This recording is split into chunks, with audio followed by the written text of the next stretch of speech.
The fear of a banking crisis seems to be coming back under control.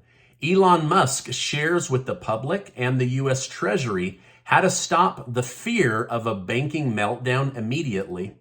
Trump has not been arrested yet, but the states of New York and Florida are preparing as if it will happen. Michael Cohen testifies against Trump, but then Cohen's former lawyer testifies about Michael Cohen. Lastly, a NATO nation wants to hit Russia with depleted radioactive munitions, and I'll share why this would be horrible for humanity. Thank you so much for liking and sharing these videos. It really helps me out, so thank you so much.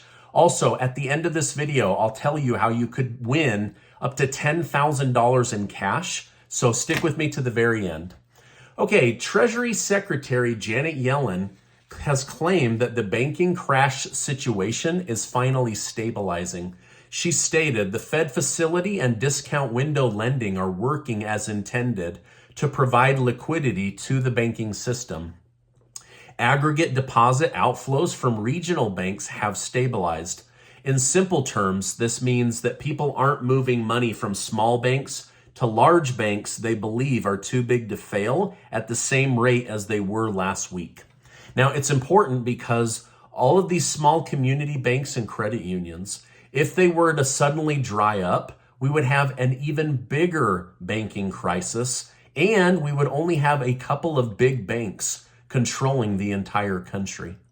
Economist Paul Krugman stated, "The banking mess is, as far as I can tell, sufficient reason for the Fed to pause interest rate hikes until we know more." Following this news, the stock market jumped up as people seemed fairly confident that the Fed would not be raising rates in the immediate future. Now, overall, American confidence in the banking market seems to be stable as deposits are becoming insured. Now, let me know in the comments, did you move money from a small bank to a large bank, or did you sit back and watch cautiously as this was all playing out?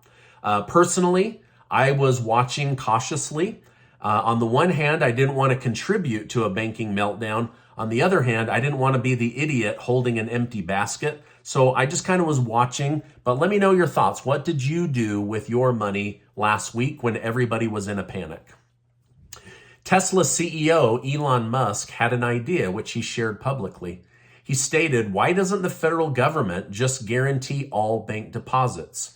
You don't have to guarantee to bail out banks or bank executives or even the shareholders, but all deposits should be protected.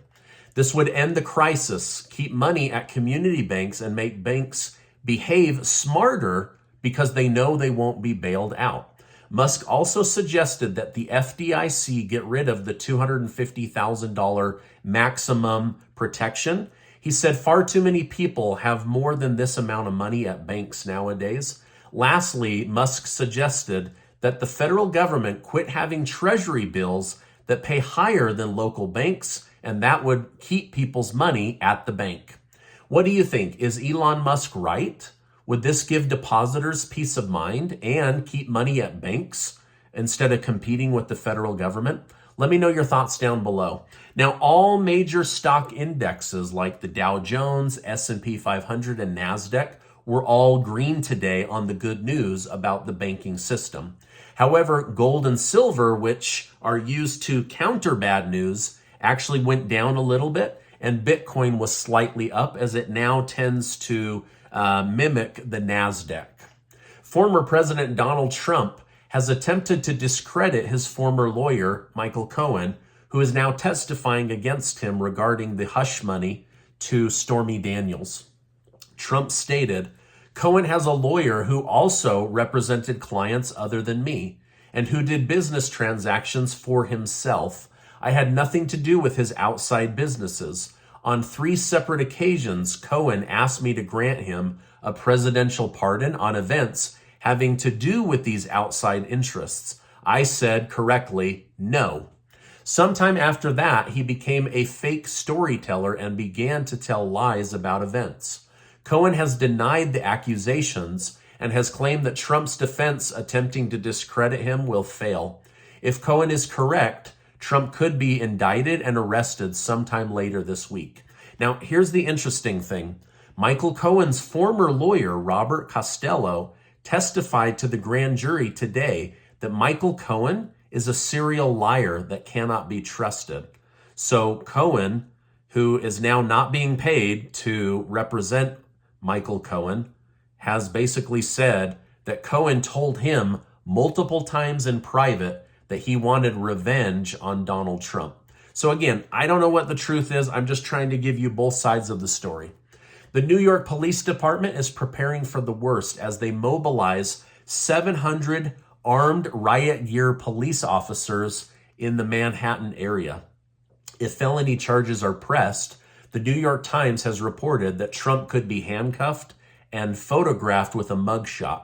Comedian Chris Rock chimed in on the situation. He stated, "Are you guys really going to arrest Trump?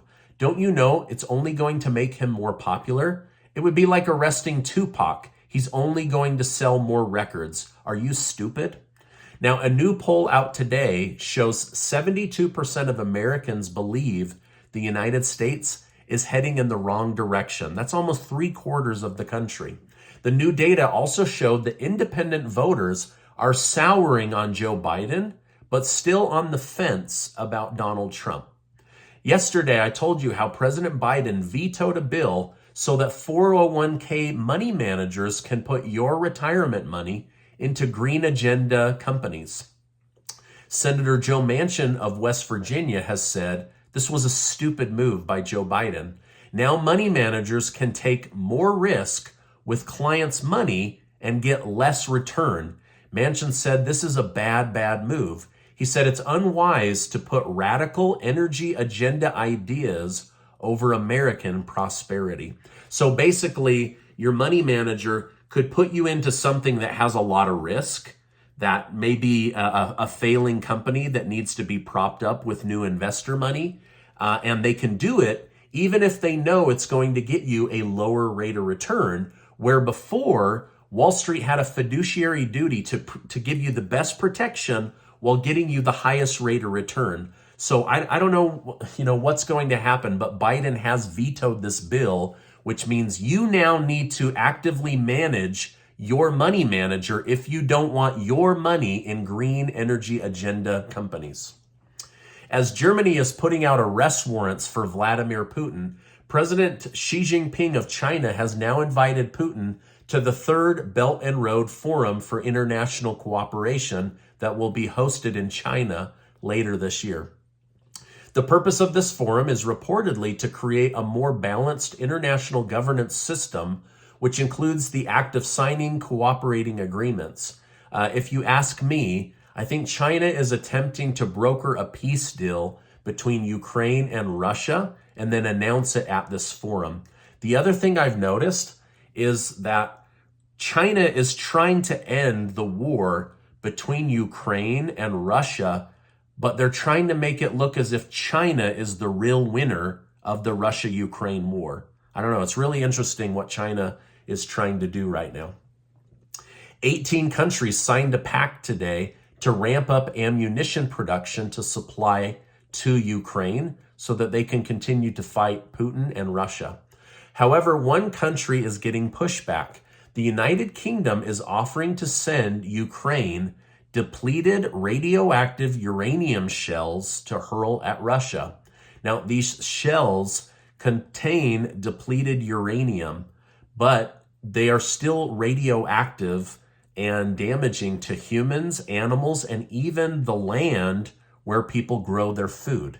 Now, depleted uranium was used in the Iraq War and led to hundreds of thousands of children being born with birth defects. So hopefully the United Kingdom can continue to support Ukraine if that's their desire, but not with depleted radioactive uranium shells. I don't know. What do you think? Should depleted uranium munitions be made illegal, kind of like dirty bombs were? Let me know your thoughts down below. Tension is rising between North and South Korea as the United States and South Korea do military drills near North Korea. In response, North Korea has claimed that 1.4 million North Korean citizens have just signed up to join the North Korea military to fight back against the United States. However, despite Kim Jong-un's escalations in firing off missiles and saying that his military is ready to go, it's kind of all being drowned out by the Russia-Ukraine war. And so for now, this is something that the Pentagon says they are watching but not worrying about. All right, now Casey and I are giving away $10,000 thanks to generous video sponsors, and we're so grateful for those sponsors.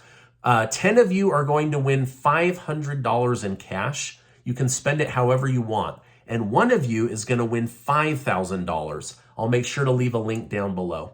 Now, before you go, I want to remind you that you are amazing. Make sure to check out this super important video and get subscribed to the channel. Hey, thanks for stopping by, and I'll see you on the next video.